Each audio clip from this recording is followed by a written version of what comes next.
Hey, it's Walt with One Fall WrestleCast. Hey, whole lot of stuff happened this week. Man, like we're kind of living in a vacuum a little bit. Today overpowered the rest of the week. We have a ton of shit to talk about. We got a late start today. Man, let's just go. You know what I mean?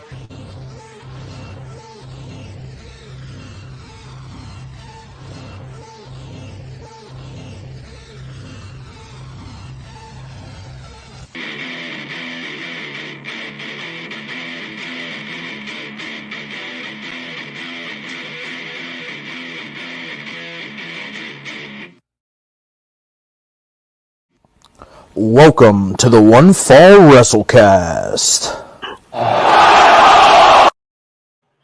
What's up, dude? Nothing. Hey, so full disclosure, I know that we talked about doing this gimmick.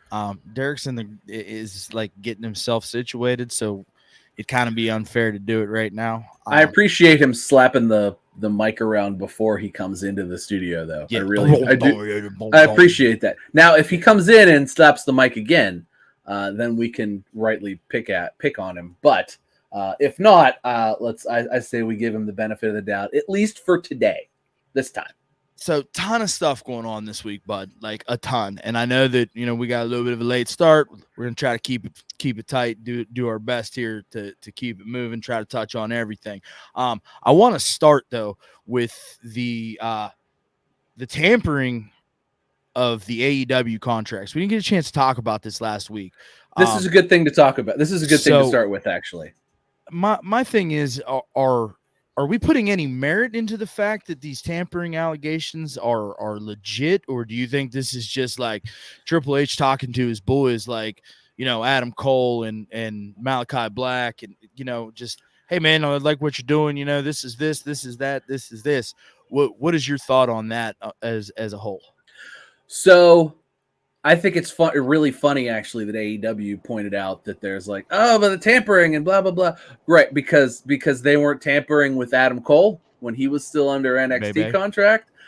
They weren't tampering with Miro when he was still under WWE contract. They weren't tampering with Bryan Danielson when he was still, and who else? Moxley. There weren't already backstage discussions with all this stuff happening in and around when all of this was going on. So I think it's more of it's almost a shit. I know what I did to them. I don't want them to do to me what I did to them, because now they're in a position that I was in when I did this to them a year or 2 years ago or whatever. And it was a whole lot of thems, pal. Right. So it's a back and forth kind of thing, right? So I feel like AEW is like, they're like, crap, we did this to Adam Cole. We did this to we did this to John Moxley. We did, Bryan Danielson. And now that Triple H is in power and these were his guys, but like when we did this to them, Triple H was like out, and now he's back and literally he's the guy in charge. Obviously he keeps like all these people. Bobby Fish just came out this week and said he'd go to war for Triple H. Yeah. So I think it's a matter of it's probably more out of fear on Tony Khan's part, because he knows that he doesn't have the TV time necessarily to give Adam Cole what Triple H could give him. I don't think Moxley's going anywhere, truth be told, but I think that he stands to lose. Guys like Cole, and O'Reilly and Fish. Well, I mean, according to Tony Khan, Adam Cole is wrapped up in a contract until 2025. So, like, I mean, do they not think that just the way that some of these guys strong arm themselves out of WWE contracts, that they won't attempt to do the same thing out of AEW contracts? But absolutely. I think at the same point in time, though, I'm glad that you agree, but I think at the same point in time, Tony Khan's too much of a pushover to actually cut somebody for trying to do that, just to keep them from going back to the other side. And he'd rather spend the millions and millions of dollars to have his shiny object sit on the shelf. Yeah, I agree. Derek, dude, what about you, bud? Like, do you have like any feelings about the legitimacy of WWE tampering with AEW contracts? Well, first, I'd like to say that I can totally relate to spending large sums of money on shiny objects to see them sit on a shelf. And I'm in no way mad at Tony for doing that. I totally get where that comes from. But yeah, that's just part of the business. It's part of the game. It's gonna happen, whether it's said or it's unsaid. It's gonna happen either way. It's just gonna be part of how everything is done. And if Tony has a clean conscience about him, and he's never made any sort of mistake or under the table type of dealing or some sort of shady side business in any of his business dealings, then good for you, bud. That's great. I'm very proud of you, but I don't believe it. I was gonna say I don't believe that. Yeah, you're not a billionaire. Well, you're his dad, but same thing. Yeah, it's family money. You don't get to be at that point by being a golden-hearted, just Salvation Army, Red Cross working, bell ringing Santa every Christmas. Now, you're a cold-hearted son of a bitch. No, and I'm right there with Derek. Money. I'm right there with Derek. I can't. He can scream and yell and throw a big fit, but it doesn't matter. Yeah, that's Derek's right. Man, we're starting off to a good start. Hey, Well, yeah, that's right. Wow. Hey, how do you? Go ahead, Walt. No, you're good. You're good, Derek. Funky butt loving. Yeah, I was watching Rookie of the Year, bud. I was watching Rookie of the Year earlier, and Rachel reminded me that I kind of looked like that kid when I was a kid. Nice. Oh my God, you funky did. butt loving kid. I did look like that kid. Hey, bud. Hey, that's not really a great screen name for you. What, funky butt loving? Yeah, it doesn't read very well at all. Actually, Tom might get some new fans out of this. Might, maybe even an OnlyFans account.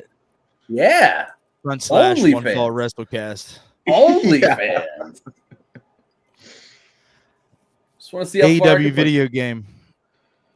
All right, AEW has video won game. the best sports and or racing game at GamesCon 2022. I have to laugh about this because I find it funny when they do this kind of stuff. But Derek, do you have thoughts? Or finish? Sorry, Walt. I interrupted you. Yeah. Go ahead, Walt. No, listen. All I was gonna say is this true or is this false? That it won the award? No, like was it deserving of winning that award? Well, I'm not sure if you Fuck guys have we seen know. the competition it was up against, but it was like two random ass like indie publisher sports games that I've never heard of, nor will we ever see mentioned in the media again. No. So golf clap for you, sir. You won the best in show in a Nobody showed up. Yeah. Hey, listen. If I'm being honest, right? So like AEW, man, like the talent's out here shilling this thing pretty hard. If you listen to anything that is outside of the parameters of their 3 hours of television show, where any AEW talent is involved, man, they're putting this game over, talking about how great it is, and it reminds them of the old N64 days, right? Everybody is putting this thing over to hell and back. Is that the climate right now, guys? Do you think that that's the climate? Is a retro game like that for your first release? So I actually have big thoughts on this because I watched the whole gameplay demo that they did twice actually today because I was just doing boring stuff at work. And so everything down to how the wrestlers sort of walk and float around the ring to how they get in and out of the ring and climb ropes and stuff is pulled straight out of like those N64 games. Like it's almost like they just put slightly better character models on top of those animations already. It's just the character models are updated, but those are the animations including with how the special moves work, where they go to the replay where it's like kaboom, kaboom, kaboom for the special move. It's exactly how it worked back in like No Mercy, WCW versus NWO, all that stuff. WrestleMania 2000, which I think is the best one. If I'm gun to my head, I think WrestleMania 2000 is the best one. I think it's better. I agree than No wholeheartedly. I think it's better than No Mercy, just by a little bit. I feel like there's more people. I feel like there's more finishing moves. There's something better that I liked about it. Maybe more arenas or something. Because I only had like 6 games and like 4 of them were those wrestling games. And to put it back into, is this where the it depends.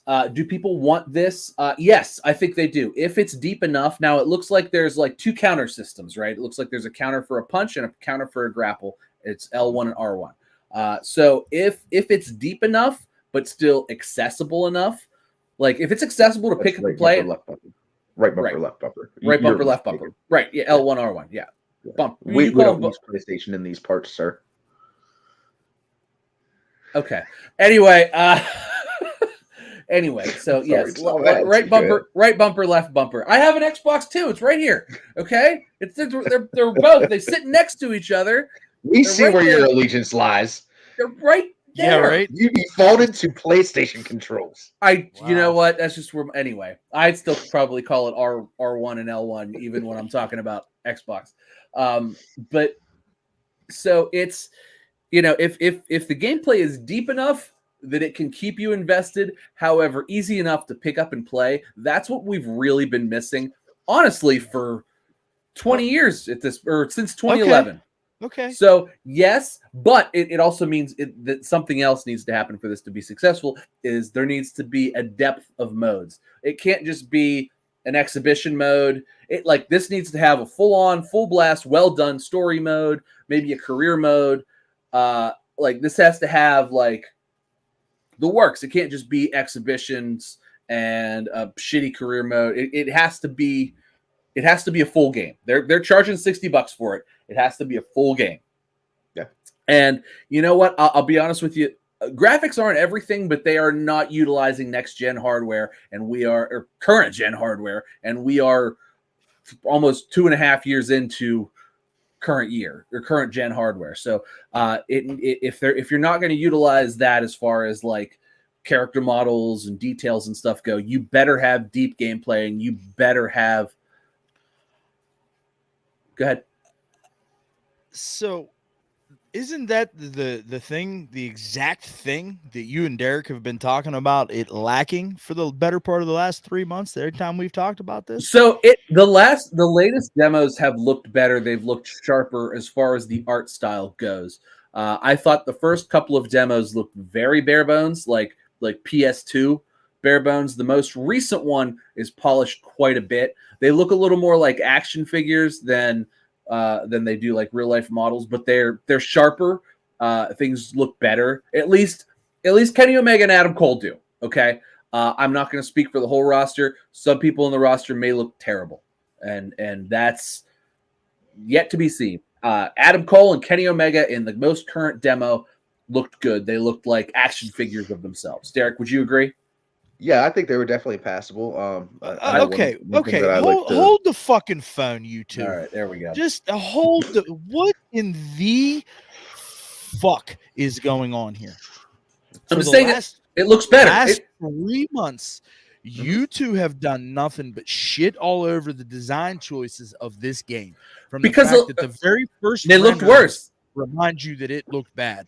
But yet, every single time it was like, oh, we've got this next generation game engines and we're not using it and we're not doing this and hair clipping and blah, blah, blah, blah. Well, it's going to do all that. All of a sudden, everybody's like, oh yeah. Oh, it won an award. It's fucking great. It's going to be the greatest release ever hit. So I'm not there. So let's back that off a little bit. So here's my thing with that.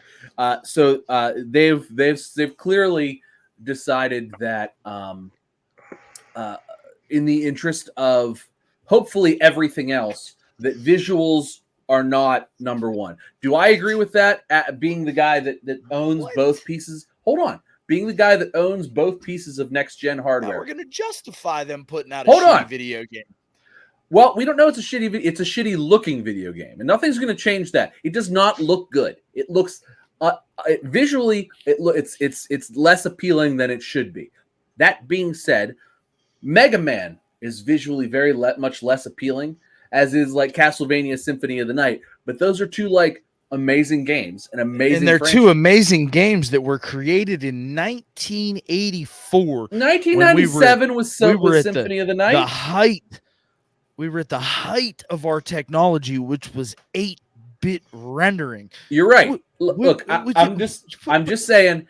That's an unfair comparison. You're right. It is. But at the same time, I'm just saying that if the gameplay is phenomenal, if the story, if the features of the game are incredible, bro, they're releasing AEW fucking Battlegrounds over here for their first video game. They might be. Okay. And they might be. We shit all over the game that is actually visually pleasing as well as kind of fun and mindless to just button mash and play. I got it for free. And AEW is creating the same kind of game, but we're gonna bend over backwards. Oh man, I hope Fight Forever goes to Game Pass day one. That'd be amazing. Like, please. I just cannot believe the shit that is coming out of your tooth mouth right now. I don't even want to listen to Derek. You're just not letting me finish. Look. Here's the thing: if it doesn't come out and it's already kind of limp on its back foot. However, I do have limp. It's limp. I do have a heavy nostalgia for that fucking thing is flaccid, pal.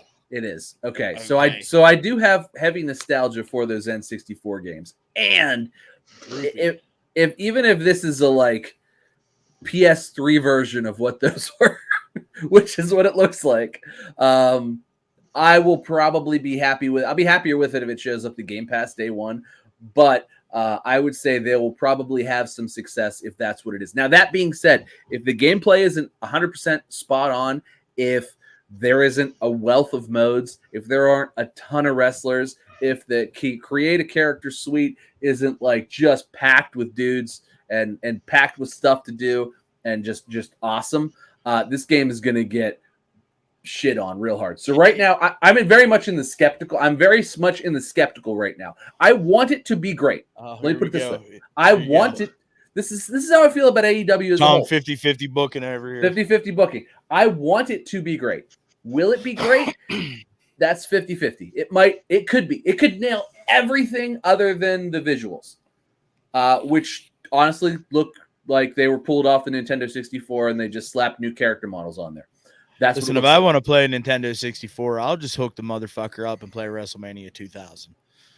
True. Yeah, I mean, that might be, honestly, that might be all it is. It may be just that. We'll see.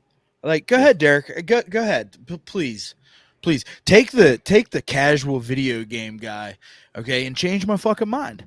Please change my mind. Derek's already pre-ordered it, so I haven't even said one positive or negative thing about it yet today. You don't have to. It's written all over your face. I can see that you're going to agree with Tom, and you're just going to irritate me even further. Derek, did you pre-order it? Oh, yeah. Okay. All right. Yeah, the day that shit hit Amazon, they were like, "Oh, we need funding to fix our fucked up video game." I'll help. So I didn't to be fair, I didn't pre-order it, and I'm hoping it comes to Game Pass, and that's how I'll play it. So that's just to put that into perspective. Hey, listen, he's got to have a standard mode, a gold mode, a Tony Khan blowjob mode, all in foil, so that he can put it in his box. Okay, he's not lying. It goes in the box, and it never comes back out again until I die, and then it will go to a thrift shop somewhere and probably be sold for pennies on the dollar. And my whole life's work will be for nothing. Listen, 2 weeks ago, Derek out of nowhere sends me the most random text message, and then I want to get on to his take on this video game and him trying to change my mind. He sends me a random text. I hadn't talked to him in a couple of days. Out of nowhere, middle of the day, he sends me a text message, says, "Hey, Walt, if I die before you, don't let my wife sell my video games at the garage sale." Ooh, if you die, she has to for Saturn, man. It's like $800. If you die, she has to call me first to sift through. No one's bringing $800 to the yard sale. Like no. They got a 20 in their pocket. That's it. That's it. They're gonna shop all. They're gonna shop all day on that 20. Hashtag random text from Derek. It's gonna make me sad. They'll all be dead. So I guess I mean, Derek. you can't be sad when you're dead because you're dead. I guess. Yeah. Derek. Yeah. What's your takes on AEW Fight Forever winning this award and being the new shiny toy in the video game world that fucking pessimistic Tom over here just put over like it's going to be the greatest I put it software over like it's engineering to grace our presence in the year 2022. It's the greatest software. It's going to be the greatest game since WrestleMania 2000. So, of course, they've been showing us development builds up to this point, and they've been bad, and they're still not great. It's still not pretty. It does look like action figures. It looks like shiny action figures. They look like little plastic men in there. Little plastic men and women of the locker room. Figures. Um, We're hanging on that. Okay. You originally asked if there's a market for this, and I Yeah. genuinely believe that if they are going the strategy of making an NWO versus WCW or WCW versus NWO World Tour clone in a modern setting for the console, for the characters, and for the game modes, all that stuff packed in there, they had no shot at a realistic simulation-driven game such as WWE. Because basically 2K's got the market cornered on that, for one, and for two, Ukes was the company developing the previous WWE games, which were hot garbage trash for the most part, other than a few select years that were standouts. So basically, buddy, there's a whole section of the wrestling universe that no matter how shitty this comes out, is going to have that itch scratched because there's finally something else. And it's not Retromania Wrestling. It's not Fire Pro Wrestling. It's not some $20 arcade game. It's supposed to be a full-fledged 50-man roster, all the modes, all the plastic models. I don't have the highest hopes, but I have higher hopes than I have for basically any rehashed WWE release whenever we're doing them every year. So the other thing I want to point out, he's looking in there. So the other thing I want to point out too, You got some shit on your face, bud. Right. The other thing I want to point out that we didn't touch on is that and this is I'm actually going to shit on the game a little bit. FTR has been pulled from the game. Now, why has FTR been pulled from the game? Why? Because Derek was the voice model for FTR. And now he doesn't get to live his lifelong dream of being in a video game. Yeah. I wasn't quick enough with my credit card, so they had to back out. Do you know why they're going to be pulled from the game? Probably because they're going to be added in and charged to you as DLC later. So for the casual video game fan, is oftentimes what happens with games like this is the game is completed and then bits of the game are taken out of the game to be sold back to you later at a premium. And that's what they're doing here. So they needed somebody to be able to sell a character pack. So you're going to get a tag team character pack with FTR as the flagship, probably within a month or two after release. And that's going to cost you $9.99 for characters that they rendered for the game that you spent $60 on. But they're going to ask you, please, hey, purchase FTR.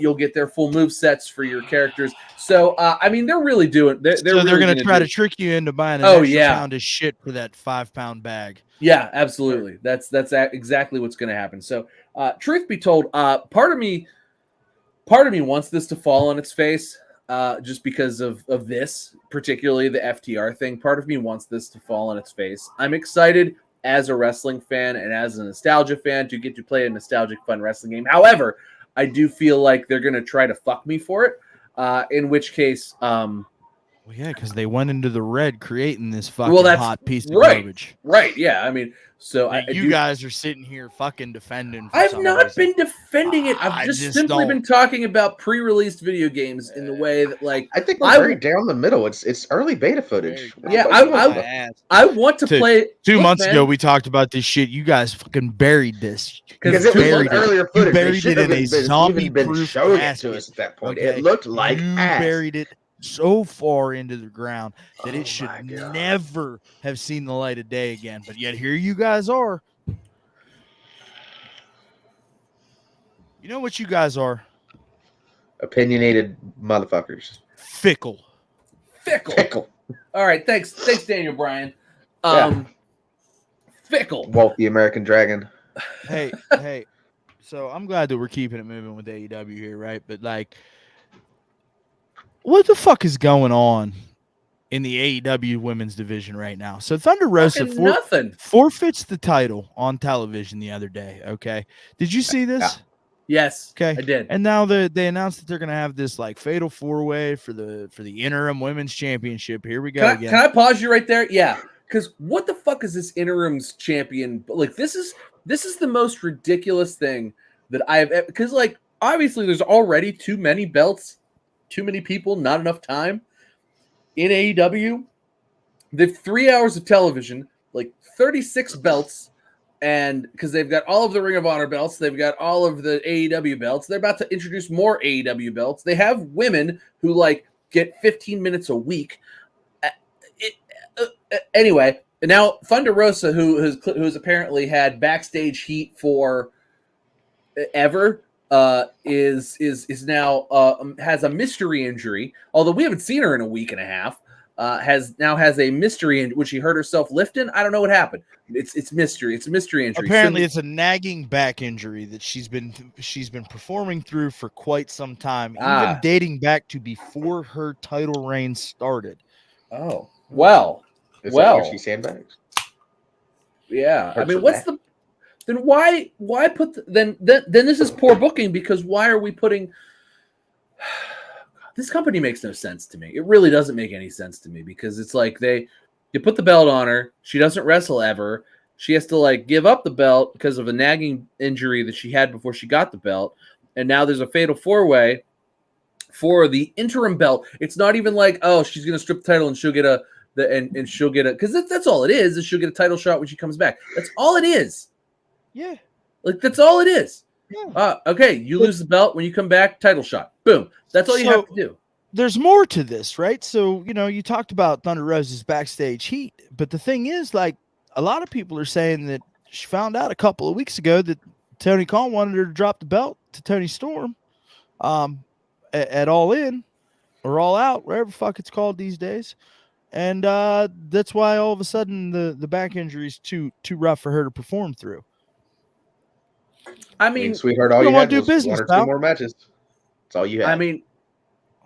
I mean, look, she's been super critical, and this has been very well documented. She's been super critical of how little time she's been given anyway, and now that within her super criticalness, she's been told to drop the belt to Tony Storm, which I think is a good call. I like Tony Storm. Yeah, absolutely. And I think Thunder Rosa's got a legitimate gripe. We talked about it whenever she first won the belt from Britt Baker. Every single week they're trotting Britt out there. She gets an in-ring promo segment every single week, and then 2 weeks after she wins the title from Britt, she gets a on-ramp little 30-second interview thing that gets interrupted by Nyla Rose, and that's the story of her title reign so far. Is she gets these top of the ramp segments. I absolutely feel like she has a gripe here, but for fuck's sake, man, it's like, why are you in the news every week for being hard to work with? I mean, we don't know what else goes on backstage because, well, according to Christopher Daniels, not a goddamn thing's going on backstage. Everything that we're being told about Tony Khan being a fucking asshole and like all of this drama and all of these things going on. And Christopher Daniels says, nah, man, no, life's good. Life's good. But at the same point in time, you got fucking Eddie Kingston and Sammy Guevara trying to fucking beat the shit out of each other. Yeah. Having a fist fight backstage because, they're back there trading fucking pot shots at each other, fucking shooting live rounds. Like, what the fuck? So I think that Tony Khan is finally starting to realize why Vince McMahon worked 22 hours a week, because he went into this being like, a day. He went into this going, I could be Vince McMahon. And then literally realized that like when he would put in a 12-hour day, he was missing 10 hours of work that he should have been doing. And he was like, and I think the cracks, that's where the cracks started to form. And I think that's where we are now. We're at a crack. But I mean, they just promoted a bunch of guys to the front office. Well, they had to. They had Pat to. Buck, like former WWE guy, you know, like I mean, Well, I mean, look, I think they're going to put Band-Aids on these cracks and things are going to start to heal. But I think the damage at this point has been done. These guys have been promoted to fix the problem. Look, when Triple H took over, he said very frankly, look, no one person is going to be filling Vince McMahon's shoes. So we're going to be undergoing some changes and you're going to see things change. And so Vince left, right? Triple H and Stephanie came in. That's two people. Now Triple H has also brought back Road Dogg.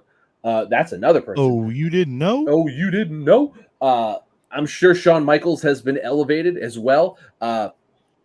What's his name? Yes. Pritchard is still there. Hey, So by is, all accounts, Bruce Pritchard and Triple H can get along fucking swimmingly. yeah. Well, I'm just saying, look, somebody needs to do the work, and Bruce Pritchard knows how to do this. There's no reason to fire or let go a guy who has the experience of Bruce Pritchard. Yeah, but I mean, he had his nose up Vince's ass crack for the last fucking 40 years. But look, Triple H is Good his that he went son-in-law. to jail. Triple H is his son-in-law. He's gonna take his nose out of Vince's ass and stick it in Triple H's ass, and it's gonna be fine. Like the Triple H is gonna yell at him less, so that's probably gonna be okay. Well, goddamn. Right? He Well, might goddamn. actually even be able to sleep throughout the night without getting a phone call at 3 in the Right? morning. He may not get a That's what call. I was thinking. Yeah, he may not get a phone call. It's probably sleeping a lot better now. Yeah, I think that Tony Khan is learning why he needed one, why all the EVPs were doing so much work at the beginning and fucking shit up the first place, and two, why he needed more great wrestling minds in his company from day one. Do I think and hope that it will get better from here? Yes. However, right now it is a fucking mess. And literally, this week's Dynamite was the pinnacle of fucking mess. Hold This on. is a fucking mess. Hold on a minute. Okay, like listen, it was a fucking mess, but we're gonna get there. You tiptoed around my question about Eddie Kingston and Sammy Guevara. I'm sorry. Now, I'm sorry. You're right. There seems to be a lot of shit going on there. You know, Eddie Kingston come out fucking taking it like a man. Hey, I was the one that was unprofessional. He didn't do this. He didn't do that. Sammy Guevara's like, I'm just a little baby boy. I just should have put his hands on me. Oh, what? Like, Well, Sammy's still butthurt, and clearly Eddie got some shots in, so Eddie feels okay. well, I guess he pie faced him. That's the report that pie faced him. Yeah. Now, Derek, like, what is going on with your boys? The locker room is just in complete and utter disarray. You got motherfuckers fighting each other. You got people coming back with fucking with new names. Don't understand why. Like, what is going on? Well, I think so this is going to be a multi-part reasoning as to what all is going on here. Did you write this down? Check it out, though. No, Check it.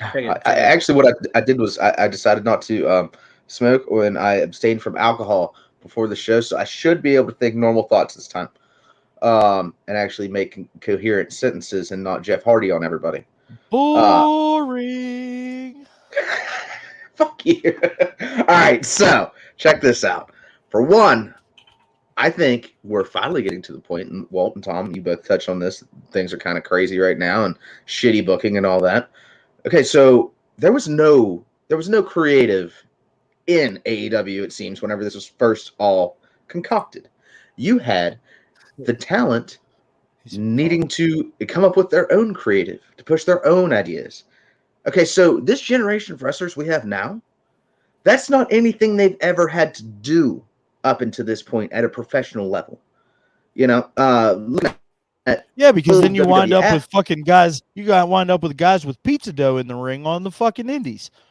Yeah, it's you end We up did with have what that. we have here, which is fucked up, shitty booking, and people pissed off whenever all the guys with all the creative ideas are the ones getting pushed to the top, and then you've got Big Swole over here who can't fucking form a sentence, let alone do an actual wrestling move. Can't And wrestle. he's like, "Oh, I'm pissed off because there's not enough diversity." What the fuck are you talking about? No, you're pissed off because you couldn't think of an original fucking idea to get your ass on television, and nobody gave you a golden ticket. that in the back of the locker room is going to cause some problems. Absolutely. That's going to piss people off. They're going to get frustrated. They're going to start going for each other's throats. They're going to start calling each other a bunch of, ass kissing brown nosers. This is just yourself. And, tit for tat, this is where we lead up to. It causes cracks among the locker room. You start to form these little cliques. CM Punk's over here with his own fucking dressing room. Oh, he says, my door's always open. Oh, is it, Phil? Is it? Because I ain't seen you in 3 weeks because you just hang out there with your wife in your own fucking room the whole time. It's a lot. Are you backstage? Do you know that's a fact? That's Hold on. Because I let Derek go because I'm really interested in what he has to say. Because this is think it's a lot of bullshit that's coming to a head now, and it is about to pop. Like, it's gonna get worse before it gets better. They did make the changes with the creative team.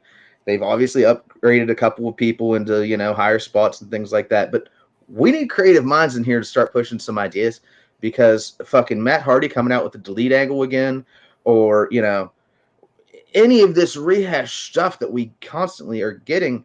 And just unoriginal shit. It's pissing people off. People are getting frustrated with their position. There's not enough time, as we've already said, on television to make up for it, and a fucking YouTube show ain't doing it. Tom, back to you. Wow. So I don't know how Derek jumped into my brain and pulled everything out and then said it in a way that I would have said it, like being angry about it. But everything he just said is exactly how I felt on Wednesday.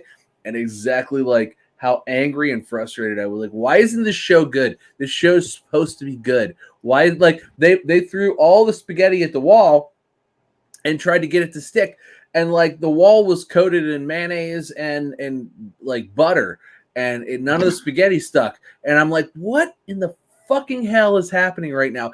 And the main event. Okay, here's the kicker of why AEW is like kind of like the butthole of wrestling at the moment.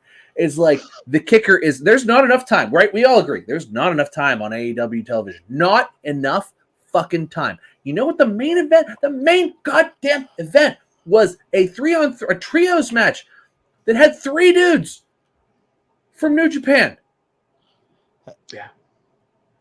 3 dudes. Like, okay, look, I get that Will Ospreay is a big name. However, he had some other guys with him. One dude had a comically ridiculous ass. His ass was comically hilarious. His ass was so big it was comical. It was like you actually said that on the air. His ass was comical. It was like one thing to say it in our group chat, but like when you actually, I cannot believe that you actually said that. His ass, this man was comically thick. It was like, why is this man packing so much ass? It was like they were in catering, and they were just like, put these hams in your pants. Nobody's gonna care. Put these hams in your pants. We're getting out of here with these hams. This man had 2 Christmas hams shoved in his pants right there. This man's ass was unbelievable. This man had more ass than anybody I've ever seen. This man was an ass man. This man was like 7 feet tall, and his ass was about like 7 feet wide. It was ridiculous. It was ridiculous, and nobody said anything about it. And I'm just like, are we seeing what's happened to this man's ass right now?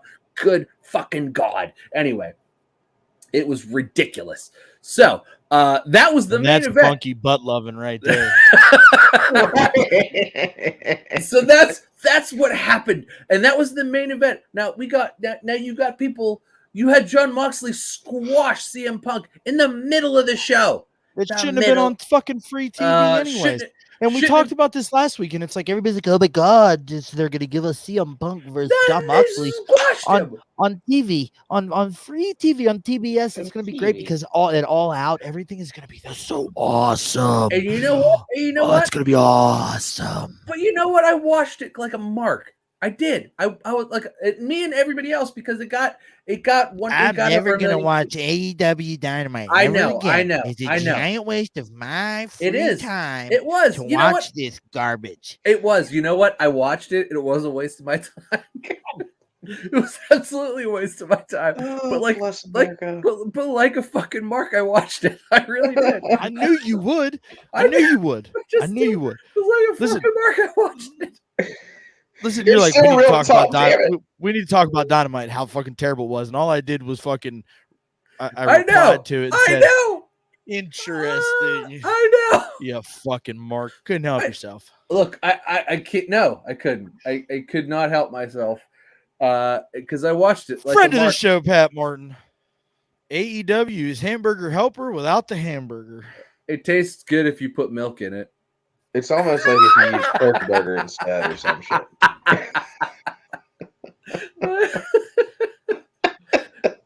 Oh shit. Oh man. Listen. Mox versus Punk, okay, was they had me for a hot second. I'm not gonna lie. They did. They had me for a hot second. They at least let Mox do top guy shit where like Punk was like, owie, my footsie. And then Mox was like, I smell blood in the water. And then he killed him. Like Mox did not look bad. However, if it all out, they come back and they're like, Punk gets a rematch. Punk shouldn't get a rematch. At no point. Punk should be 100% what's gonna happen. I know. Yeah, that's what's gonna be. I'm fully aware. However, Punk should be bottom of the fucking ladder. At no point should Punk be like, let me try again. No, fuck you. Get the fuck out, you fucking loser. Yeah, I wholeheartedly believe he's going to take the L at the pay-per-view, and then he's going to come back as heel Punk. Finally, we're going to get a heel turn. What do you mean? AEW doesn't have heels and faces. There's no heels and faces, yeah. And they have tunnels, which differentiate the two, damn it. No, Punk has his own coincidental, pal. Yeah, Punk has his own locker room too. So Punk has his own tunnel. He just comes out of the middle like Cody Rhodes did because he's a man of the people. There is more than one royal family. Yeah, that's probably about to happen soon, huh? Probably the Rumble. Yeah. Hey, you know what else might happen soon? Hold on. Before breaking news. Before I've been holding on to this. So we were talking about the Dream, hopefully coming back maybe at some point. Nah, it ain't happened. That motherfucker got arrested on Friday. For what? Former WWE star Velveteen Dream arrested following the tease of a comeback. Hold on, let me click this real quick. Did he? But according to mugshotorlando.com, former WWE star Velveteen Dream Patrick Clark was arrested on Friday, August 26, 2022. A mugshot was included along with the following information. Out of county warrant, ICJIS affidavit, original charge, possession of drug paraphernalia. So anyway, just trying to get high, man. Y'all got any of them rocks? So anyway, I don't foresee a return for the Velveteen Dream anytime soon, seeing as how he will be dealing with legal issues now. This guy can't fucking get out of his own goddamn way. No. Like, what kind of drug paraphernalia are we talking about? Like some marijuana? I don't know. Honestly, I don't know. I don't know how Florida works. Like, I don't know how. I mean, Florida works like you're stupid. Like Florida is the most backwards, stupid area ever. They got redneck hicks down there in Florida eating bath salts from the fucking gas station and fucking eating people's faces off. And we gonna arrest the Dream on some marijuana? Well, in Texas, if you have marijuana, you's gone. But here in West Virginia, we're just like, oh, is it good? Mean, I feel like that's the. I feel like it's like, I'm well, you live into evidence, boy. I feel like they're like, you live in West Virginia, just move along. But God, this guy can't get out of his own fucking way. I wish he could. It's so absolutely frustrating. A friend of mine said that to me, and it's like it's so frustrating. Like it is. I did see in an interview, I forget who it was. I think it was actually Booker T, and this was only a couple weeks ago, or at least in my mind, it was a couple weeks ago. Could have been 2 days ago after the arrest happened, and it was knowledge. But I feel like it was Booker T that was saying that he sees no path back for Velveteen Dream. And in my mind, that was before that even happened. And I would say that he has a pretty good insight on that whole thing. I mean, though he is an opinionated person and likes to stir the pot from time to time, old Booker T. Five time. It just seems like he can't get out of his own way. And I agree. It's really sad. Hey, there's Kurt. It's really because the man's amazing. Like in the 80s, like this would have been swept under the rug, and he would have been. But like that's just not. It's just not the way anymore. Yeah. Well, Yeah, yeah, and him. the whole initial interaction wouldn't have even happened with the kid because there would have been no social media, cell phones, picture All right, taking No. devices. That you now didn't we're have to reaching. stand there for 5 hours getting your picture all etched out in the steel plate. You're reaching, pal. Okay. You're reaching. Shush. Kurt Angle's out here in wrestling gear. Oh No, shit! that's I not- thought it was Kurt Hennig. Hey, No, he's Hey. dead. hey. Did you guys see the rumors today that Braun Strowman might be coming back to WWE? I Yeah, I did. saw that. I did yeah. see that. I'm good. Yep. You know, if I was EC3, I'd be like, you know what? Fuck you, dude. Take your bald headed ass and move on along. Take your terrible horseshoe fucking Yeah. haircut. I'm good. So, man, 2018. I don't know. I don't hate Braun Strowman as a character. Adam good. Sure as a person, I don't know that I ever want to be friends with. But I don't hate Braun Strowman as a character. I'm good. Walt's good. I mean, I enjoyed it at the time, and I know you guys like Brock way more than I Okay. like Brock, but Okay. it's a dollar store Brock. It's maybe not a dollar store Brock. Maybe it's like a, I don't know, I'm good. like a Walmart. He's a Walmart Brock. You brought it up, and that's Brock all you got. Lesnar's like Target. Braun Yeah, Strowman's 'cause I'm Walmart. good. I'm good. That's all you got. I don't. God, I kind of don't. I hate to like agree with you for like the sake of not talking about it, but like, God, I don't care. I feel like Bro, that's Triple where- H is just like trying to Tony Khan us with like all of these like returns and comebacks, and it's like Johnny Yeah. Gargano returned on fucking Monday Night Raw, and like everybody's Yeah, saying great. it's the biggest floppy flop of all floppy flops. No, Why is that a floppy flop? Why? I just- no, It's they said that it felt very lackluster, sure and didn't. that he looked Not to like a me. schmuck. No, Looked like Well, I was chooch. disappointed that we didn't also get Candace because I'm Yeah. a huge Candace fan. that was but- I would agree with Derek. That's my only that's my only criticism is we didn't also get Candace. But no, Johnny Gargano being back is phenomenal, especially because they threw him right in with Austin Theory, which means how Austin great Theory, that is. How great booking I that think is. it's fantastic because I Austin I don't agree with the report. I'm just No. that's what the report was. Those people are fucking stupid. Like, do they not understand that, like, Johnny Gargano versus Austin Theory, one, Austin Theory was not ready, and Triple H saw that. Like, they tried to push this guy to the moon, and Triple H was like, okay, I get it. I get what we're trying to do, but nobody buys this. So, you know what we buy? You know what I buy? I buy Austin Theory versus Johnny Gargano right now. And 100%. you throw that together, give it time. Because one, those matches are going to be great. Two, like fucking like that's just gonna be cool. Like that's cool. It's got legs. It's got you're catering to me as the fan who understood these guys in the way, who watched this shit religiously.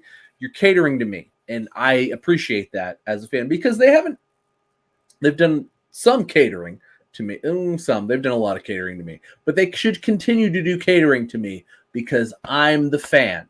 Okay. I'm the guy that tunes in every week. Cater to me. Yeah. Guys, between Johnny, Candace, Indy, Dexter Lumis, Austin Theory, we had one of the greatest segments that I looked forward to every week of that year in NXT. And Index on NXT this week as well. Dexter Lumis showed up, embraced Indy Hartwell. And I'll be damned if I didn't. Great. Like I'll be Johnny damned and if I didn't Candace is shed like a the little- mom and dad of this misfit family of I'll be fucking damned- like it was I'll be great. damned if I didn't shed a little tear. Like, it's so good. And Because then Vince is like, I'm done, fuck him. And now we're back. This Now we're coming misfit back. this misfit family of misfits. I love that Dexter Lumis just shows up and like chokes people out and is like chased off by security. I mean, he kidnapped the Miz this past week. He did kidnap the Miz. It was great.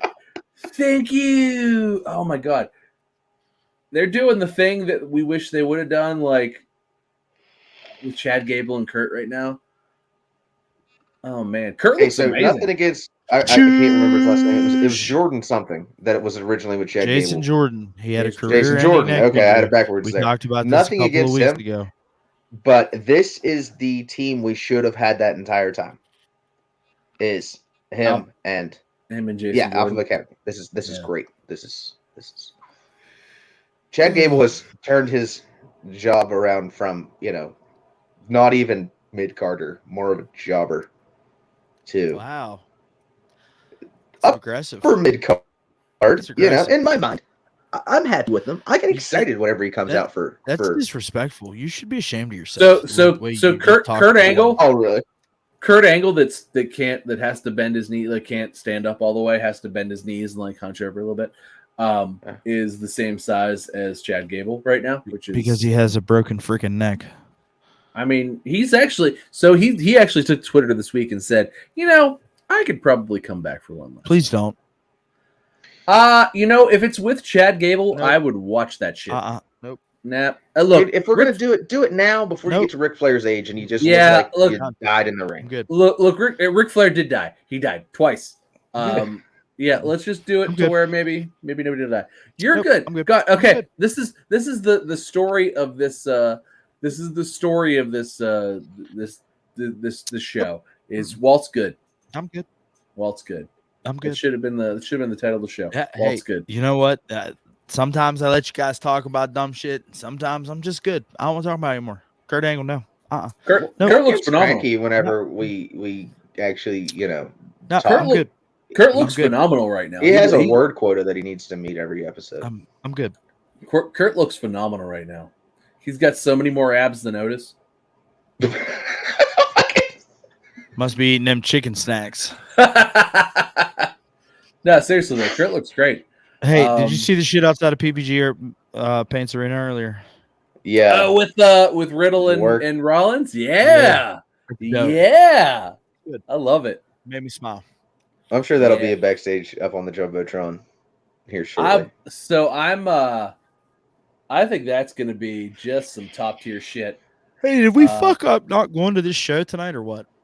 Kurt nope, he just didn't join the Alpha. I'm not gonna lie, I was slightly pissed when I realized it was at Pittsburgh. Not pissed like I was gonna punch you guys, but I was like, motherfuckers, buddy. I didn't realize it was coming to PPG. Hey, we had a drunk conversation coming home from Monday Night Raw about pre-order ticket sales for this show. Called you like 3 times, Tom. That's right. Yes. At 3 in the morning, I was asleep, bitch. Fucking answer your phone. No, my phone doesn't live in my bedroom. So look, my life. Here's the thing with me. Yes, that's. Whenever you sign up for my friendship, that's like a clause that I will call you. No, here's the thing with me. When I go to bed, my phone is plugged in my office, which is not my bedroom. And in my bedroom, my wife sleeps with a sound machine on because she's a toddler. And also my kids are loud. My kids also sleep with sound machines on. So there are 3 sound machines going full blast. My house, have a television. No, that's bad for your brain. Machine. No, that's bad for your brain. I love it. Makes me smile. So this is what it sounds like when I go to sleep. Anyway, and my phone's what not in to white noise like the devil. Yeah, everybody sleeps to white noise like the devil. Look, oh my god! At least pick like a tropical rainforest or the ocean or you satanic creature. You just white noise. Yeah. No, well, it depends. So Damien sleeps to white noise. Rachel sleeps to white noise. Evie sleeps to the ocean. And go Evie. Combined, it is a Street Profits and holy shit. Anyway, it is a. It's so. If I've gone to bed, I will return your messages when I arise from the dead, and only then and only then will you hear back from me. By then, I'm out of the mood to make poor decisions with my money financially. Yeah, true story. I figured. Anyway, hey, yeah. So I mean, I don't know. I just think that the storytelling has been very, very, very good recently. Something that I want to see as a fan, right? And I think that really comes to light with the buildup of the main event going into Clash of Castle between Drew McIntyre and Roman Reigns. What a good end to SmackDown that was, especially with the whole Sami Zayn and the Usos and there's like so many layers to this. It's like an onion. It's like not only is there build, there's like layers to the build. It's like it's deep, and that's something we didn't used to get in wrestling really ever. But now it's like it's the fucking shit, right? Like it's all we get. Yeah, I really love this whole turnaround with Sami Zayn to where, the abuse has become the abuser almost with the whole Sami Zayn aspect of it. I don't know if it was Jimmy or Jay, whoever it is, it's a dick to him all the time. But you saw that with Roman. Treat him like garbage, He was his lapdog. And now you have the same with Sami Zayn. But he's part of them ones. He's them ones. He's one of them ones, yeah. The whole thing is just it's a joy to watch because from our perspective, it's like, man, you're watching 4 or 5 performers just do literally some of the best television, period. That's it. Some of the best television. It's obviously they're all playing characters. Roman continuously breaks character that shows up on Twitter, where he's clearly the locker room leader. Everybody loves the man, and he's probably the best guy to be the guy. He's the guy, right? If backstage, having Roman backstage, he's the guy. When he got sick and had to leave, people were fucking crying. And when he came back, people were fucking crying. Thank God. Oh my God, I'm so happy you're back. And you don't see necessarily all of this on WWE TV because there's you have to keep the story alive. And kayfabe, I guess, is dead enough. Although they're trying. They're doing a much better job trying. But yeah, tremendous stuff. And I'm really, really, really, really excited for Clash at the Castle. Unbelievably so. I mean, the rumors and the reports are that there's a pretty good chance that Roman Reigns is going to lose a belt at Clash at the Castle. I think that'd be okay. Honestly,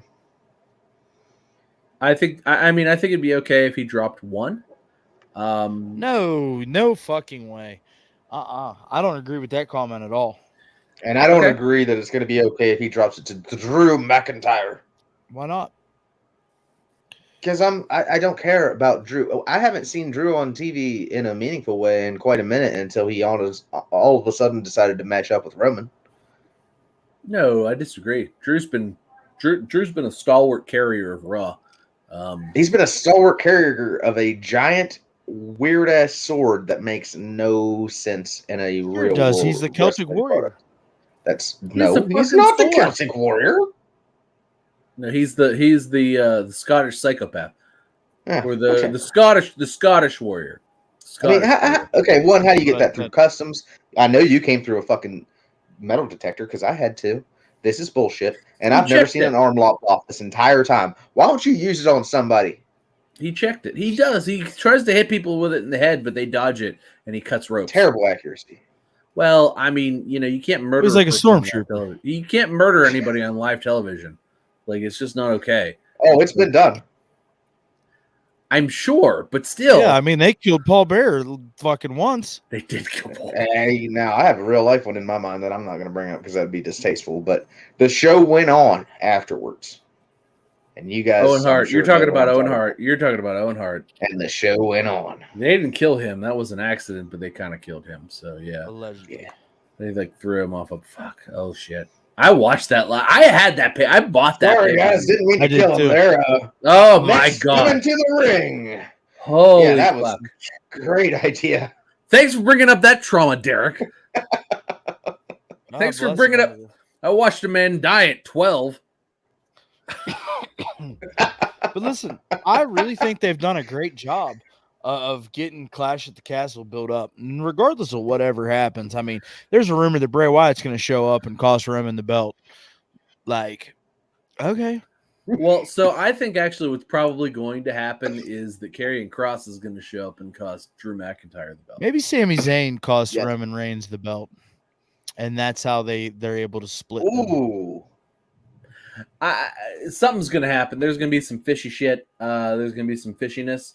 I don't know that it's going to be as cool as Brock lifting the ring and Roman barrel rolling out of it. That was the coolest. That might be one of the coolest things I've ever seen. I mean, he did That was say, pretty come cool. and take it from me. So, I mean, I feel like if anybody's going to come and take it from him, it's going to be Drew McIntyre, right? Like, I feel like all the stars are aligned for Drew to have his chance, to have his big time moment. It might happen. Look, there's been a regime change. There's been Roman's trying to take some time off. He wants to be a marquee guy. The Rock's clearing his his early spring schedule.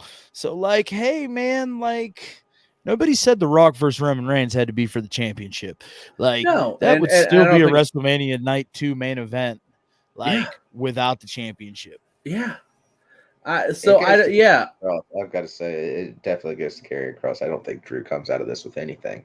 And I don't see them leapfrogging from Drew to Karrion so quickly after just having a, 2-year reign almost at this point?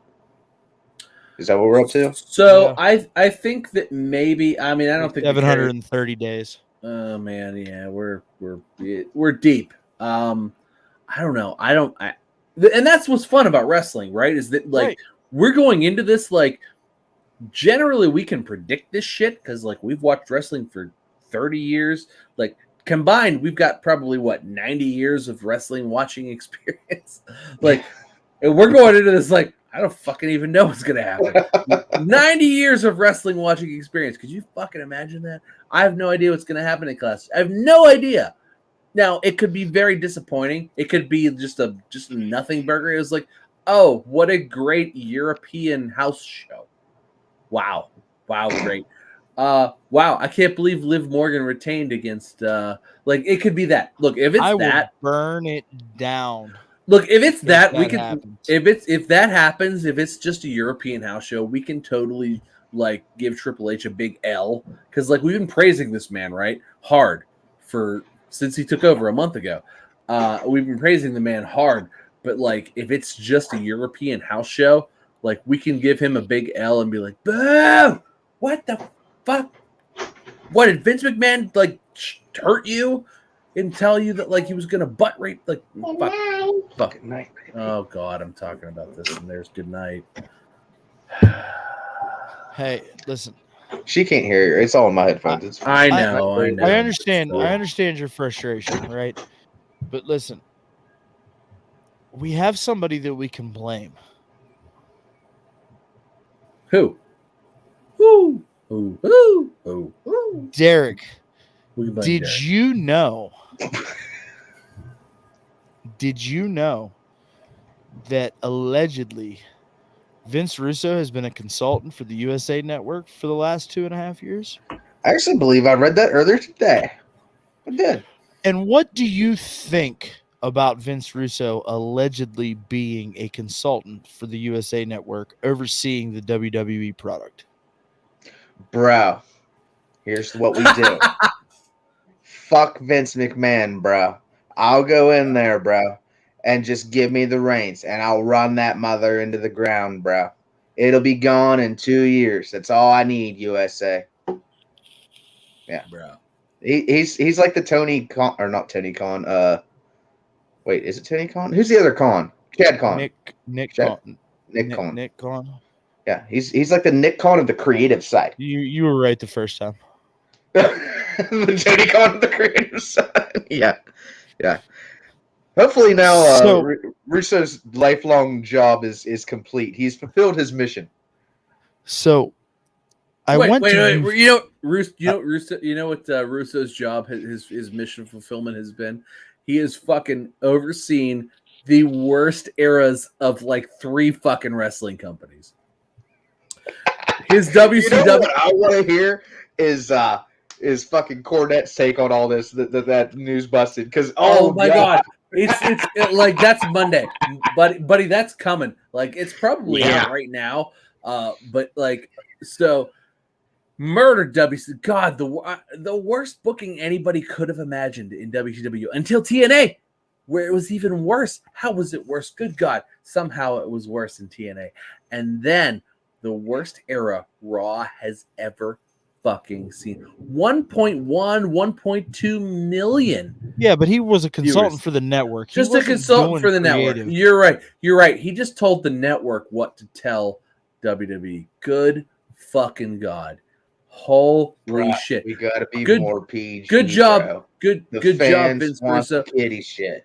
I'm so glad Vince Russo had a say and like had an era had somebody's ear in wrestling in all of the worst eras of wrestling, all of the worst wrestling that has ever happened in the history of wrestling. Period. To this day, all of the worst wrestling that has happened in wrestling has had some sort of Vince Russo dick dipped in it. Some version of this Vince Russo dick has been dipped in every era, every period, oh, fuck you for having that. Fuck you. I want to talk about bad booking, and I'm sure this I'm hoping this is going to come up. Are we going to talk about the Kevin Nash thing here? Well, I was trying to get there, pal. Sorry. So anyway, Vince Russo sucks, and this is just clearly the testament of that. Let's move on. All right, so I got one more thing, and then we're going to go ahead and get into the match of the week. And Derek kind of fucking right? As he tends to do. So earlier sometimes I like to, Yeah. Make sure you're on your toes. Earlier this week, a Twitter page called Wrestle Banana. I've never heard of them. I don't really play on the Twitter all that much. I'm about to start following them though. Wrestle Banana made a tweet that said Will Ospreay has had more 5-star matches, 4 in 1 month, than CM Punk.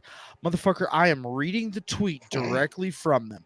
4 in 1 month than CM Punk, John Cena, and Kurt Angle have combined in their entire career, which is 3.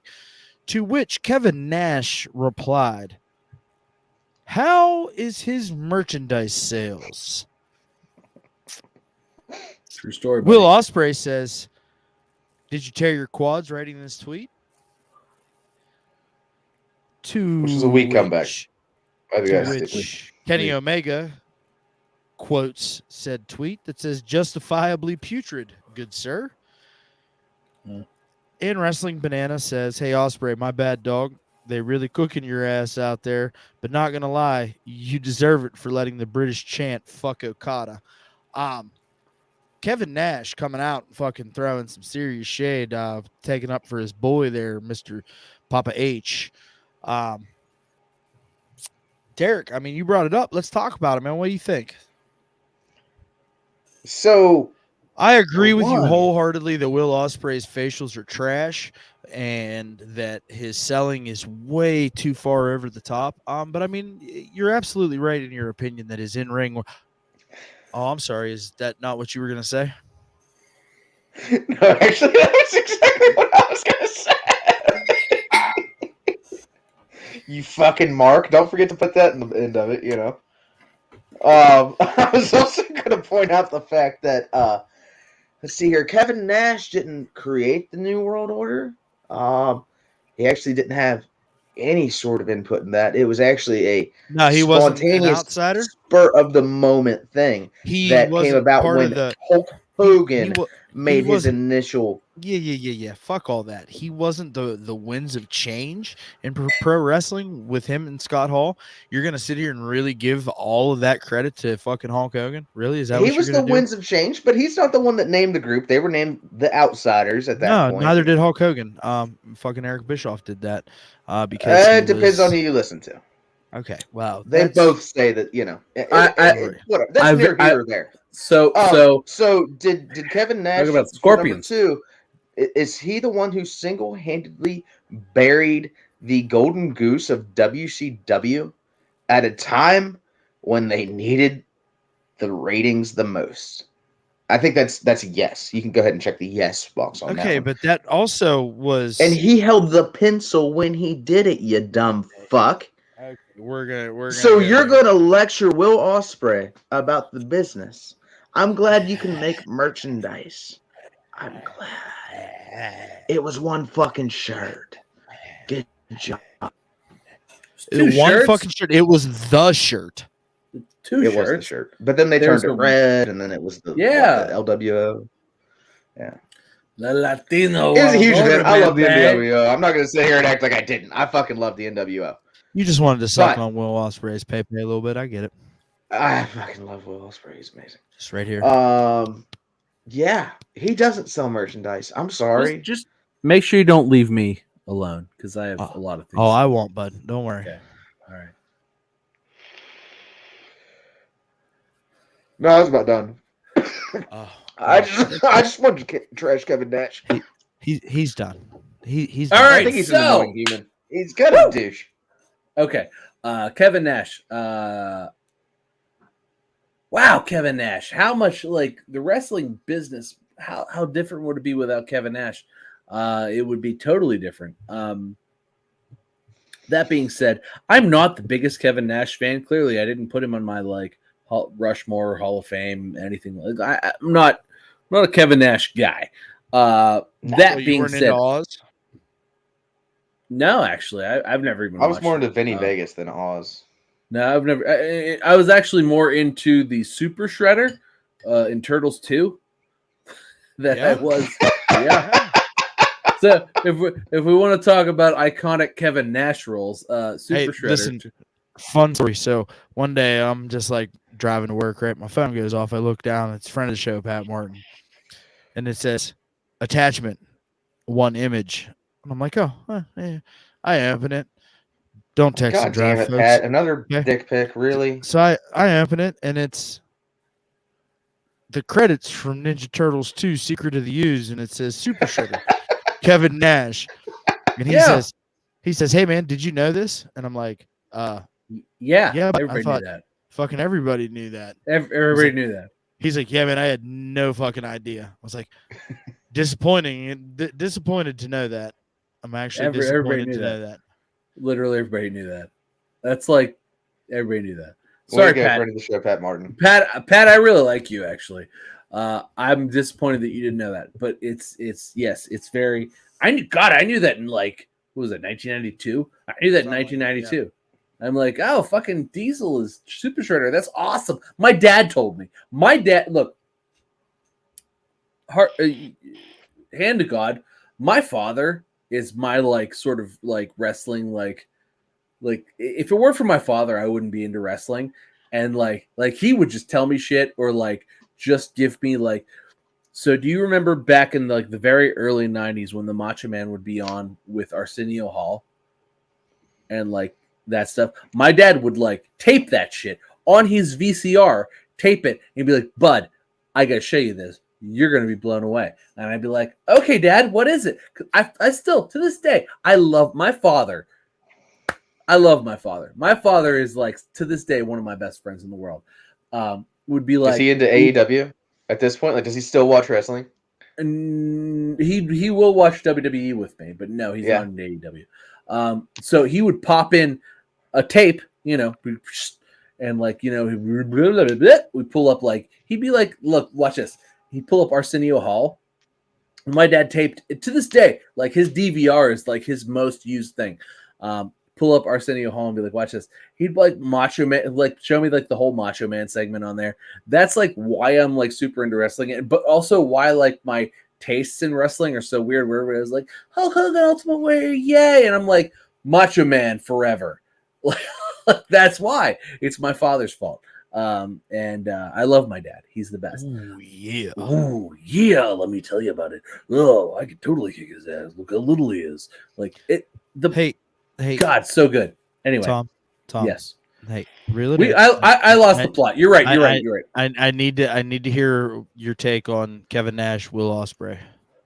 Kevin Nash, Will Ospreay. Will Ospreay is really, really good at choreographed wrestling dancing. Really good at that. Aerobatic wrestling dancing. It was really like that. It was really impressive. Like that It was sounds really like a fucking Beachbody program. it looked like a Beachbody program. It was really impressive. Look, I'm not saying it wasn't really impressive. It was really, really impressive. Do you like my Will Ospreay facials? No, but yeah, that's the thing is that like he's not a member of the AEW roster. Two, No, New Japan kind of pissed that Jim Ross said AEW needs to sign him. Sassafras. 2, like, I just can't. Like, it's so. Do you remember when Ricochet was like really bad at selling? Like, and that was like the thing. And like he worked through that and like became really better at that. And then he got the shit beat out of him By for Brock like Lesnar. by Brock Lesnar. In Yeah. Saudi Like, Arabia. oh, you can sell? All right. Yeah, like they really like for like that's where Will Ospreay is. Will Ospreay is Ricochet 2018. And it's not even close. And I don't know that Will Ospreay could hit the heights of Ricochet. I know that like everybody thinks he's the best ever, but he's really not great. Like he's these are the not. same people that think Kenny Omega's good at his job. I mean, it's not. It's a very like it's like a mid-low tier like kind of thing. It's like I don't know. It was fine. Dave Meltzer gave it 5 stars, which is all you need to know because that one guy had an ass that wouldn't. That one guy had an ass that wouldn't quit. And the everybody else was fine. You had Did Pac you know and that you actually look at the Pentagon. trio title belts? One of them has a longer strap because it was fitted for his ass. They knew they were going to put the straps on them first. That man was that man is so thick. It's silly. He's dummy thick. THICC. He's dummy thick. It's not even funny. It's ridiculous. But at this point, I mean, I can't. I can't take it seriously. I really can't. It's so silly. It's so Japan silly. Will Ospreay does not understand how to wrestle for an American audience. Yeah, it's silly. It's over the top silly. It's like watching. It's like if you were to watch like. Oh, look, he's doing it. He's doing it.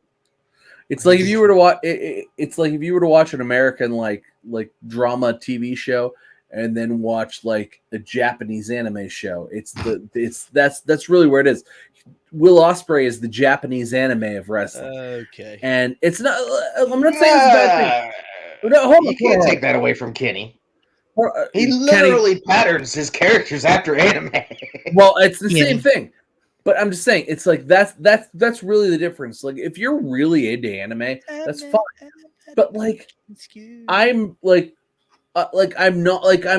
okay. Like, I'm not into that. Like, that's not my thing. So like, it's very untraditional and it's very Japanese, and that's really where it's got its own style, its own flavor, and that's fine. Look, did I hate watching it? No, it's fine.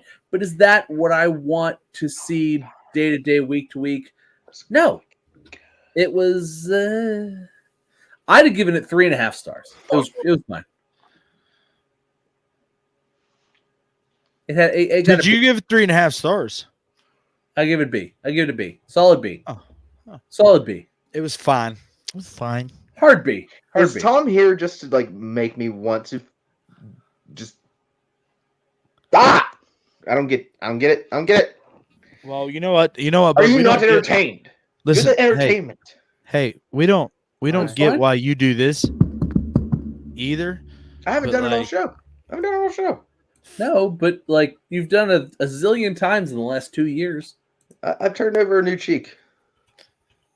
Which the left or the right one? Right bottom. Kenny. All right.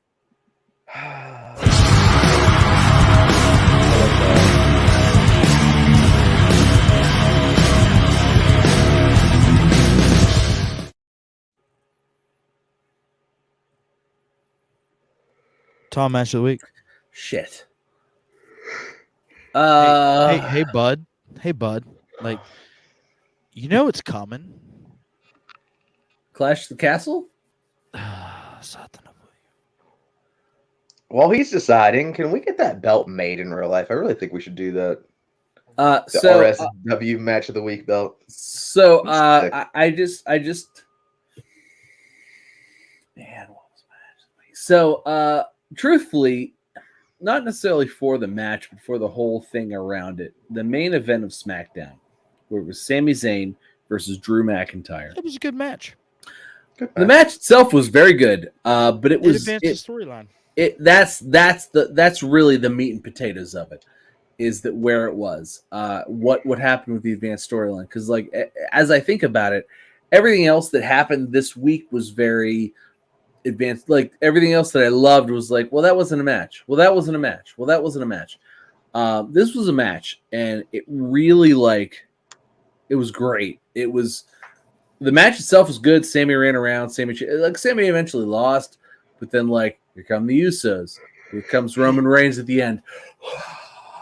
I mean, it was really like kind of what you wanted it to be, and kind of what they teased for the rest of the night. And it really just turned out to be kind of like what I mean. It was definitely the pinnacle of the show, like without question. But it was really good, and it really built to make me more excited to watch Clash at the Castle this weekend. So I'm going to go with that just for that reason. Nobody botched anything. Everybody looked good. Everything looks great. Everything's fantastic. Go on.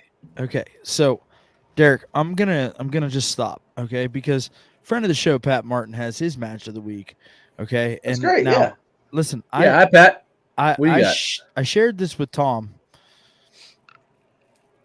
pre-show, and had you been on time today, you would have already been prepared for this to happen.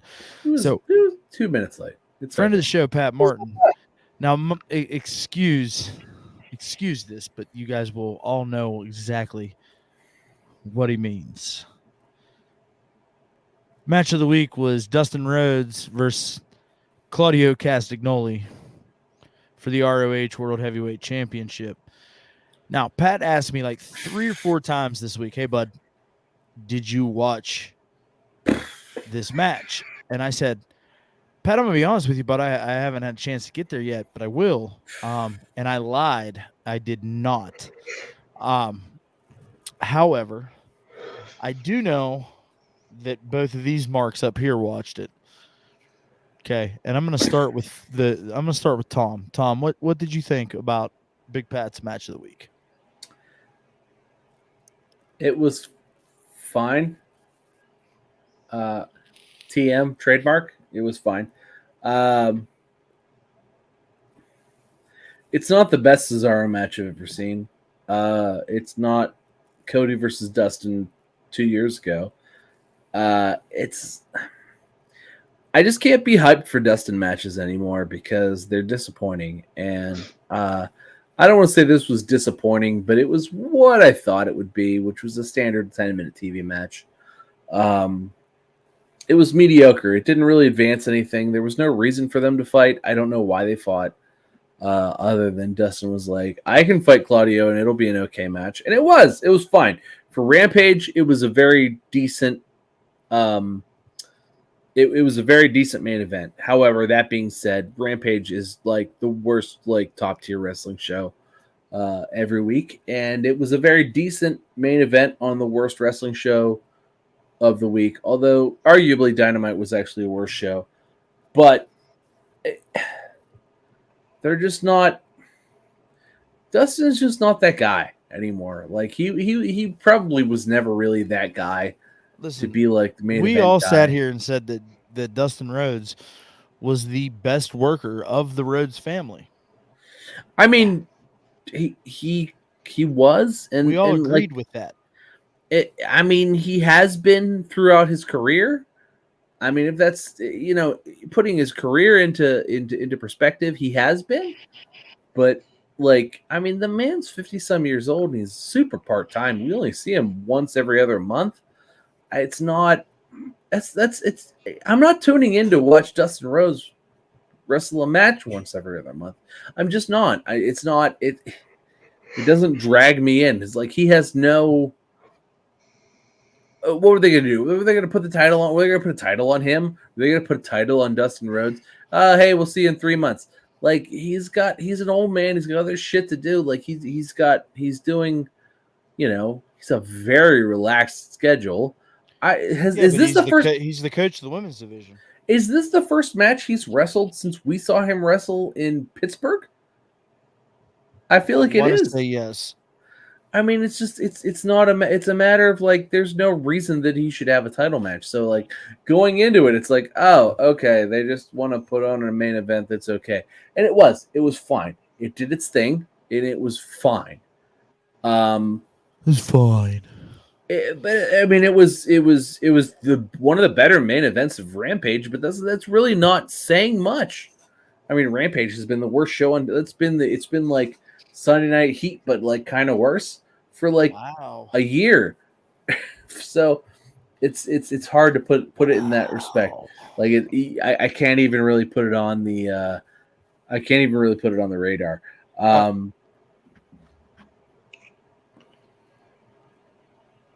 Buddy, I don't think it was nearly that bad. I mean, I didn't think it was bad.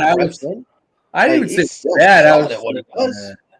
He entertained us in our childhood. He was a strange, for that time, strange. You know, nowadays this is just normal. Coming out looking, I love the way he does. But no, I think that for what it was, he came out with a heck of a match. And to be honest, okay, as easily the biggest AEW fan in here, and as probably the one that watches most of the independent wrestling of any of us, I don't really care so much about the Ring of Honor titles. So the Prestige, to me, isn't super, a big draw at all. I really think that Tony Khan probably made a mistake there whenever he bought that, because basically you just made the internet marks happy. You didn't actually do anything positive for your business. Instead, you added a lot more responsibilities for your business that you probably didn't need at this point in time. That being said, it added a new belt for Claudio Castagnoli to go ahead and pick up. And he pissed off Jonathan Gresham. Yeah, he did do that. Pissed him off hard. So, Derek, this begs the question. What's your match of the week? Well, guys, I think I've been doing a pretty horrible job of selling this whole time, or hiding my enthusiasm for Death Triangle versus the Aussie Open. The match was literally my definition of entertainment. This is what I want. Entertain me. Do your flippy doos. Do the shit where you do a flip and then you fucking do a handstand and get out of it and turn up on your feet and the dude turns around and you're like, oh, fuck. This is what I want. I don't need it all the time. But between big men throwing each other around, which is also great, and medium-sized athletic dudes doing what they're doing, because I can't fucking do that shit. My back will hurt. Nope. Sorry. I'm old. Yeah. I love seeing it, man. I love seeing it. I'm entertained. And I tell you what, if I'm flipping through the channels, all right, and I see this on my television, and I'm not a wrestling fan, I'm going to stop. I'm going to stop, and I'm going to take a look and be like, what the fuck is going on over here? This looks kind of, this is wild. They do this now? It is sports entertainment, as much as we hate to say that, because that's a WWE term. I love sports entertainment. But yeah, it was the most entertaining thing in wrestling programming this week, and I'm not wrong. And it drew in new fans, and you fuckers know it. Hold on. Okay, my only counterpoint to that. I agree with Derek. It was very good. And I can't say that it wasn't. However, the problem being, there were 3 men in this match who are not AEW wrestlers. And AEW's problem is that they literally have a roster that's bigger than the WWE with 3 hours of television. And they gave a 20-minute main event to 3 of their own wrestlers and 3 guys who they do not have signed. I do agree with this. When they gave their world championship a 4-minute squash match. Same show. And while they had their women's champion come out and say, I regret to tell you, but I cannot continue. Hey, and you can't do that. That's okay. Look, I love Thunder Rosa. Okay. I love trying to give the Thunder Rosa. Say that on a podcast. Trying to Justice. I love her. Look, Thunder Rosa.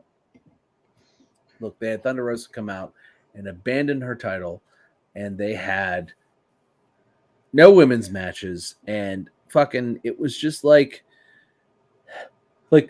this match in a vacuum. Thank you. In a vacuum, yes, great. However, as a fan, as somebody who continuously tunes in like a fucking idiot, like a mark. Chooch. Chooch, yes. Like You're a Chooch. You're a Chooch. I am. I'm a Chooch. For a Chooch that There's no such thing as marks anymore. You're just a Chooch. All right. As a Chooch that continues to watch, I feel cheated because like I'm not being given any storylines that I should come in and watch next week. And that's what I said. I got Walt made fun of me in the beginning of this episode of our podcast of like, you said you were going to watch it more, and I did. And you're right. You know what? I regretted it. I regretted watching, and this is part of the reason why, because they bring this guy in with the badonkadonk and Aussie Open. What the fuck is an Aussie Open? Why are they in the main event? I've never seen these humans before in my life. This motherfucker said badonkadonk. Why are these people in the main event? And then What if his name was Big Donk instead of Kevin Peterson or whatever it was? Yeah, it's like Dave something or other. It's really like very nondescript. But like I just can't like why am I putting time into this product? Because they're just trying to suck in any mark they can. Chooch. And like I expect next week is going to be like, oh my god, they only got 800,000 viewers. Because like they kind of like they million people tuned in for Moxley versus CM Punk. Yeah, and then they bamboozled everybody, and they were like, oh, it was a squash match, 3 minutes, squashed, and I'm actually good with that. I have no problem with Moxley squashing Punk. Yeah, but you would have if he would have busted himself open in that 3 minutes. I'm actually really happy that nobody bled. Really, honestly, it didn't call for blood. No blood was necessary. There was actually no blood on Wednesday for like the first time like this year. They had what 52 shows this year. 50 matches had blood. This is one that didn't. So good for them. There was no reason for it, and they didn't have it. So it was great. God, I'm sorry. I've dragged this on. Walt. No, I will say, Tom, you're right. But the only other downside I could see is it's obvious that our path to completion now is going to be the Elite will be the first Trios champion, which is unfortunate because obviously we'll not go on to a New Japan team. No, motherfucker, it's definitely going to be Undisputed Era. 100% going to be Undisputed. Well, no. So Undisputed Era is not even in the in the title picture. That'll be the first feud. However, what about House of Black? Are they still in it? Yeah, they are. They could be House of Black. That'll be the final. It needs to not be the Elite. You cannot be the head of booking and book yourself as the first tag team champions, the first world champion, and the first trios tag team champion, and not looked at by the back of the locker room like, really, motherfucker? Nice pencil. Well, I mean, to be fair, you about done? To be fair, they did let Chris Jericho be the first. Okay, that's true. Yes, he was the first. Okay, I mean, he absolutely should have been. Well, and then it went to Moxley. And then it went to Kenny. But, so the argument makes no sense because I don't care. It was the right choice because we got to Hangman all these years later and it was fucking dog shit. Dog shit. Yeah. Well, so no. Kenny was the champ before, so like Kenny got it. Kenny's more of the Elite than Hangman is. Yeah, but Hangman faced Jericho in the first ever title match. So you're going to put the belt on Page first? Absolutely not. No. I mean, we saw why. Good. Well, they probably regretted it after it got lost at a Longhorn Steakhouse. Hey, Roddy Piper's Ghost's here. Ooga booga, he says. Hey, what's up? Hey. Let me tell you something. Spooky fingers. I got spooky fingers for it. Hey, shout out to Smart Mark Sterling trying to get over hashtag Danhausen's an asshole. I'd buy the shirt if it was a thing. It's not as good a shirt as Ass Boys. Daddy Ass. The Ass Boys. Scissor me, Daddy Ass. Well, what's your match? Is that not the greatest fucking thing ever? What, Scissor me, Daddy Ass. It certainly is. I mean, look, everything the Acclaimed is doing. Look, the Acclaimed is so. All right, I wasn't into it at first, but like now I'm like, okay, these guys have it all, and I'm really excited. I'm really excited that they're probably, hopefully, about to win. Damn it, Walt! I want one of those. Where the fuck you can find it? I'm so upset. Anyway, I'm so excited that the Acclaimed is finally like. They've arrived. The Acclaimed has arrived. Hey, real quick, speaking of the Acclaim, before I get into my match of the week, did you see fucking Max Caster post on Twitter? Like, dude posted a picture of him at the airport, and he was like, "Oh, Max Caster's at the airport on my flight. I didn't think, I didn't want to bother him because it was late or, early or whatever." Fuck tweet said. And Max Caster, like, quote tweeted it and was like, "Yeah, man, it's fine. You just stared me down walking into the bathroom, and you followed me around, and you were, really weird whenever you realized who I was, and then you took a secret picture of me. It's okay. I'd rather you come said hi than be a creep." Yeah, that'd probably been appropriate. Just come say hi.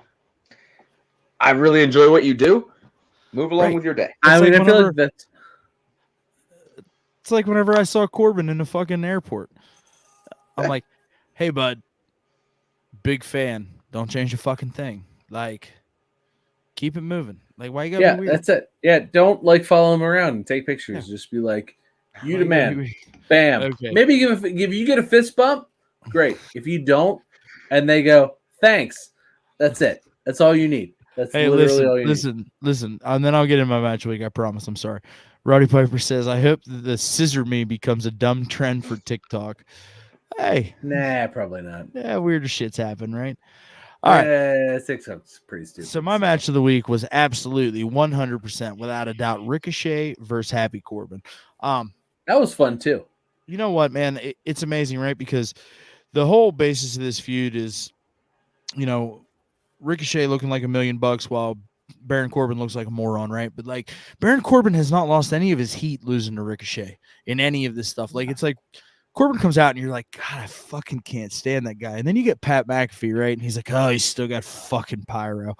You know what I mean? They're like, everything about the whole Corbin thing just works. And the fact that like Ricochet's out there and he's putting on great matches and he's getting a couple of wins is a fucking absolute plus.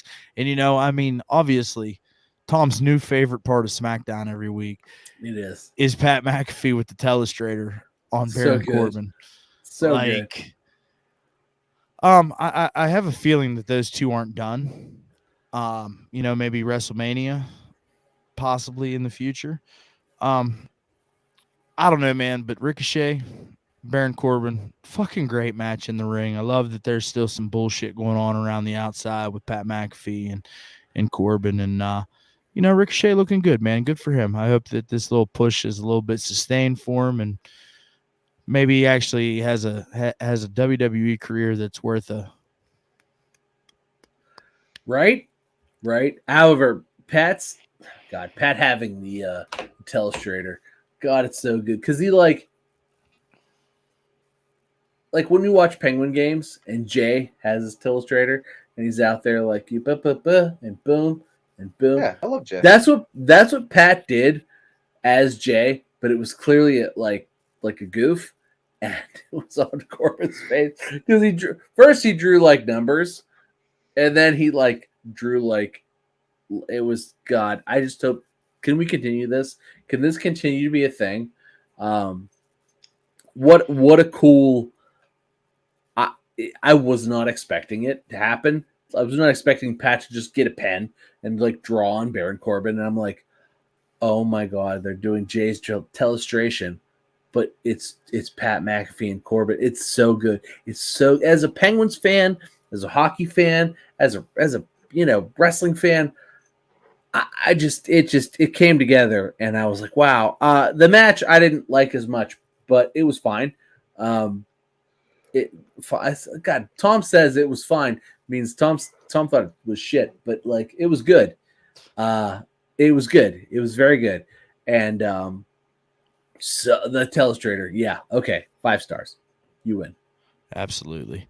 Pat McAfee is the greatest thing to happen to WWE television since WWE television became WWE television. I said what I said. I couldn't agree more.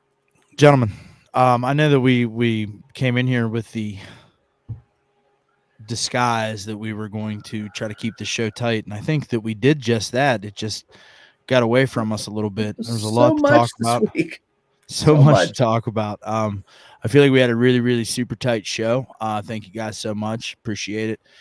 Folks, if you're still here, please hit the like button. Really helps us out. We appreciate it.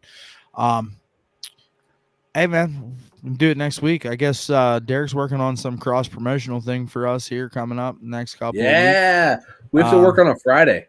Yeah, we got to work on a Friday. I don't know how that's going to work. Sir. Derek's in charge of that piece. So we'll see what's going to happen from there. But hey, man, we're here every Monday, 7:30. A little late start today. It is what it is. Hey, Derek had to work late. It's okay. Yeah, we waited for Derek because he's a very important part of the show. You like me. You really like me. I actually really do. I just, I try to I just don't understand.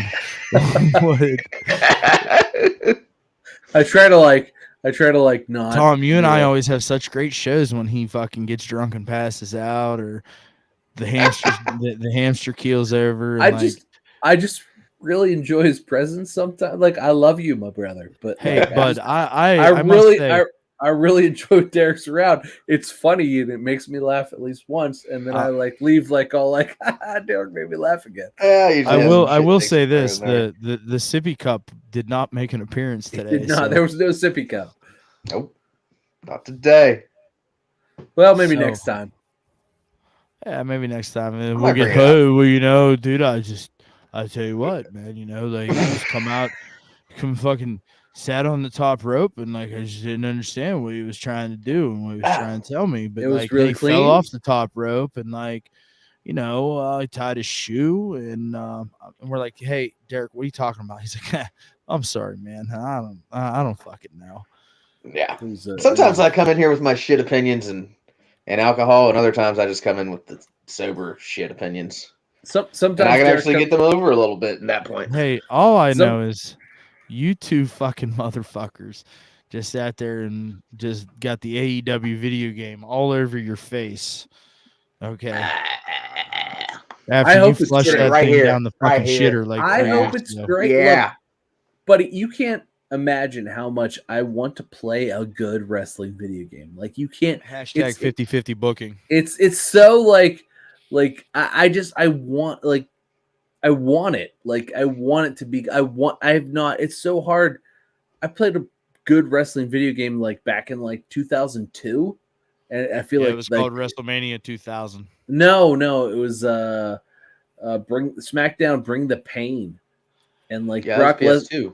Yeah, and like Brock Lesnar was overpowered and like would randomly just stop taking damage and be like, "Oh my god, mean face," and he would smash you. It was crazy. But yeah, I hope to play another good wrestling game. Brock had a no sell. Well, then you know what? Put Battlegrounds inside your done. system. Okay, load that motherfucker up and be like, man, this is a really fun little game. Buddy, I played it. It was so bad. Because I guarantee I'm writing it down. Write it down, take a picture. I don't give a fuck. WWE Battlegrounds is going to be better than AEW Fight Forever. I hope you're wrong. Only for my casual own gamer. I hope you're wrong. Only for my sake. Like, because I hope to play a better game. Look, we talk about the casual viewer of pro wrestling all the time. I hope. By the time I was done with Battlegrounds, I wanted to break the fucking disc. I hope you're wrong. Like, I don't even have the disc to break. It was I got it digitally, and like Yeah. I just deleted it. You're the one that's ruining our business.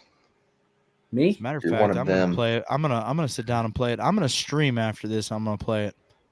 You want me to send you up my capture card that I still haven't used? No, I have my own. Oh. There you go. Do that. Play as Samoa Joe. No, I like to use the Fiend.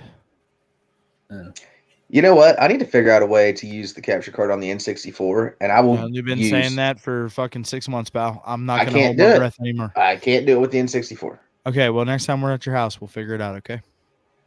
It's not. I mean, you're gonna have to go to Radio Shack. You guys got a Radio Shack? Fucking Radio Shack still in your town? No. Oh, He lives like, down holy there in the shit. holler. He probably has a Radio Shack. That's what I'm saying. Like, It's in the Ray's it's Shack. in the neighbor's shed. It's Ray's. Yeah. It's the same thing. Everything's marked down. It's all Radio Shack brand. Yeah, shit, it's though. not Radio Shack. It's called Ray's Dio Shed. Yeah. It's the same thing though. Same thing. Same. They even wear the old Radio Shack uniforms. They just put masking tape over it. It says Ray's. that's actually It's kind of weird. cool. I don't know, man. Can I go? Can I go there? Yeah, you want to come down and visit? Can I bring my buddy Joe, who is like kind of autistic but would love that? Yeah. I mean, I've got an air mattress. You guys can stay. Yes, I would. I'll break out the banjos and the spoons. Throw Walter on the jugs. It'll be great. Hey, don't disrespect the jugs. Wait, can I play the banjo? I could actually play banjo. Like, Like, We're yeah, always like looking don't for new talent. like don't like knock the banjo. Like I can. No. I grew up in West Virginia. I can Listen. play the banjo. I have one of my other buddies can play the banjo, and I watched him like learn how to play the banjo. That is an impressive skill set. It's I can do. It takes me a little while to recognize the Whole lot of this. it's Scissor me different. daddy banjo. Yes, it's different than a guitar, but like once your ear picks it up, it's not that bad. So like if you would give me like 20 minutes to warm up, I could totally like I heard like I'd this have to. motherfucker play Metallica 1 on the banjo, and I was never more impressed in my entire life. That's not even that hard of a song, but yeah, they got you. It's Tom really throw it not. down. It's buddy, I've been able to play guitar for like 30 years of my life, so it's really like okay. I'm just saying, like Yin's boys should come hang out and just like let me fucking noodle around while I'm in my basement. Can I bring my drums? You could bring like a drum or two. You gonna keep time? Why don't we book Tom for can a I really show bring my at drums? the place of your work that I won't name because you always complain to me about that. Okay. Look, you just upset Tom. Did Tom leave? Tom left because you're fucking look. He brought me. Okay. It's banjo time. Okay. We're getting played off. All right. So, hey, check us out over on Twitter and Instagram at @1_FallWC. That's ONE. Hey, if you're here, please like, comment, subscribe. We would greatly appreciate it. Tom's gonna play us out. With all that tune being in said, with us with One Fall. We'll get there. Or what is it? I don't Power even Hour? fucking remember. WrestleCast Yeah, Power Power Hour or something. We'll get there. Yeah, That's a couple go. weeks out. We'll advertise it next week once we have more details on it. Yeah, we'll get things nailed down this week. With all that being said, thanks for hanging out. Hello. And next week, One Fall WrestleCast.